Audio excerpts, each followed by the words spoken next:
no matter how stoned I was, no matter how wasted I was, I never. Can you sit that ass? No matter how stoned I was, no matter how wasted I was, I never missed a dance class. Even if I had to gnaw into my plie.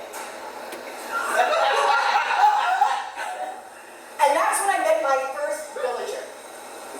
My teacher, Miss Mary. She addressed it immediately. She got in my face. She goes, "What's going on with you, Judy? You don't look right. I see some black and blue on your arm. Did you fall or something? Let me see. Are you? Oh my! What the hell? What are you doing? Oh my God! Listen to me. Listen to me. This is not going to happen to you." And then she proceeded to tell me that her husband was a drug addict, a heroin addict. He died at 23 years old from an overdose. She told people that he had an accident. She said, you know, she doesn't have to tell anybody. She was married to him for 2 years and never knew he was shooting heroin until he got arrested and they put him in Rikers Island. And then she proceeded to tell me he broke out of Rikers Island. He swam across the Hudson. And he couldn't get off these, he couldn't get this monkey off his back. And so when he got to New York City, he shot up all his heroin and he overdosed. Yeah, he had no identification on him. They buried him in Pottersfield. It was a mess. We had to dig him up. This is not going to happen to you. Let me tell you something right now. You're going to come to dancing school every day. We're going to fight this like a war dance. Do you understand? Does your mother know?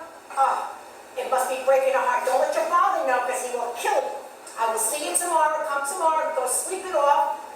All right, girls. Judy's going home. She doesn't feel good. Does everybody remember the combination from last week? All right, Gail, please, would you do the pas de bourrée? Point your freaking toe. Okay, from the top, everybody. 5, 6, 8, 4, 5, 6, 7, 8. Oh my God, does my heart ache? Well, I never went back to dancing school that next day, and I stopped dancing, and I started spiraling down. And I got high. I did heroin, and because of peer pressure, my friends were calling me chicken. They were calling me scaredy cat. So I said, you know what? Like an experiment, like a scientist, I'll do it, because that's something positive. Little did I know how bad this was going to get. Little did I know how bad addiction is. And so I tried it out. And let's just say this experiment almost cost me my life. And then my arms were so black and blue, and I was like 15 now, and I was not a bona fide junkie. I was on my way. I was on my way to be a bona fide junkie.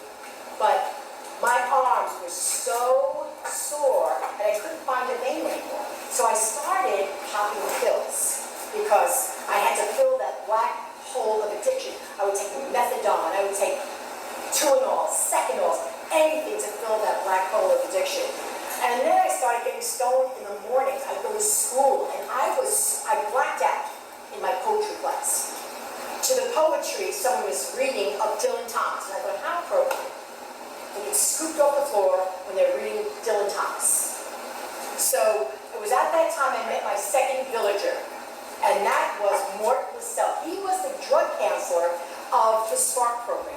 And he was like Miss Mary. He took a real interest in me. He went out to look for me and to find me, to see why I wasn't in class.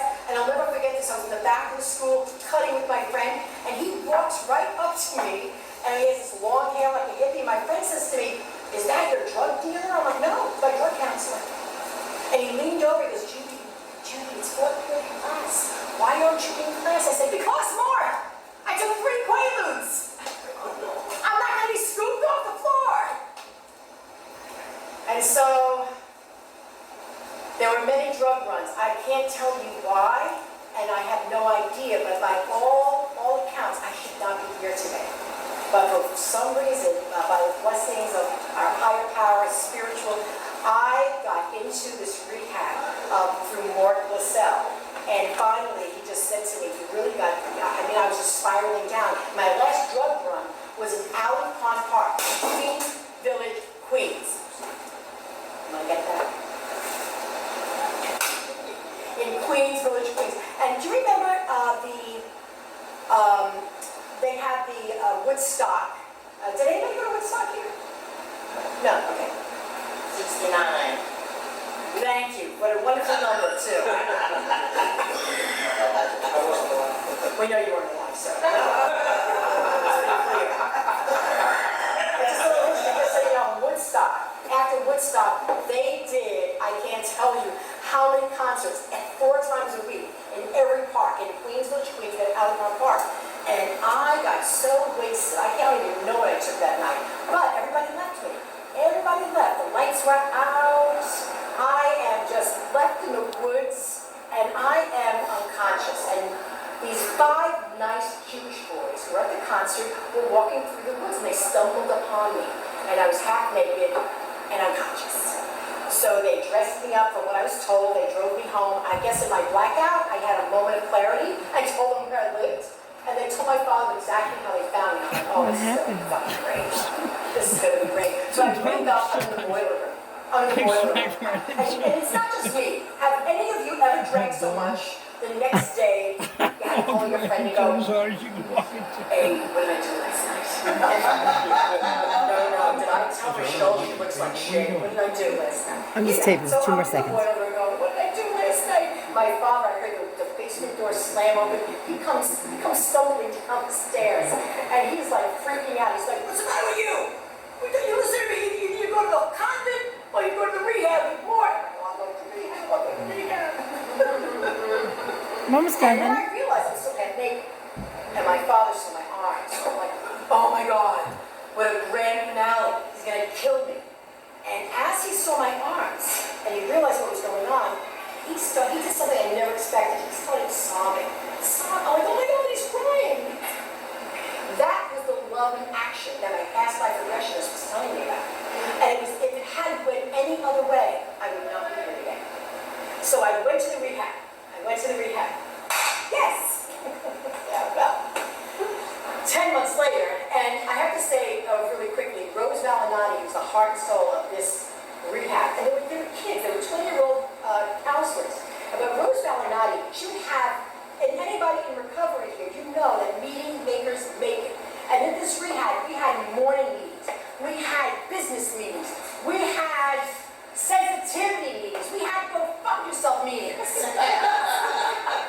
And Rose Valinati had these marathon meetings since we were under 18, so we couldn't stay overnight. She would keep us till 2 in the morning, and she'd do like this primary therapy, and punching the pillows.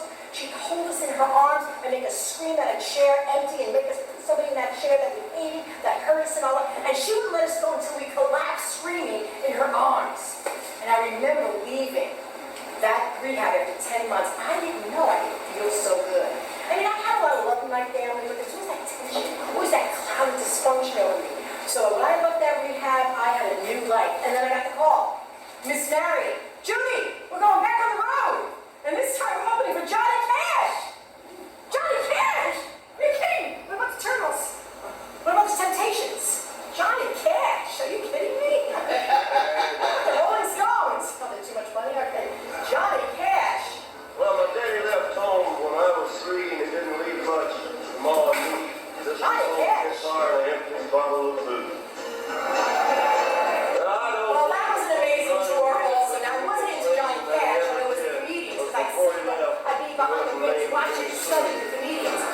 Johnny Cash, he was on stage one night, and I was in the field, because these tours I went on, they were state fairs, and they had open fields. And in the back of the field, I was standing there, and I remember at the end of the show, people were running the stage for him, and I went, this is a popular guy, it's Johnny Cash. And then that night, when I got home, or I should say the next day, my entire family was over. Again, my mother made a big meal, everybody was celebrating my sobriety, my coming out in my career, and my father gave me a big hug, and then he said, what are you gonna get to make some sauce? Yeah, I had a career, I was for Johnny Cash. Anybody paying attention? But I was paying attention. And my mother was paying attention, my dancing teacher was paying attention, Mark Purcell was paying attention. And they had auditions in New York City for Chorus Line and 42nd Street. And I didn't want to be Queens Village, Queens by myself, but I went on this audition. And I was terrified when I got a call back. Yes, for 600 people,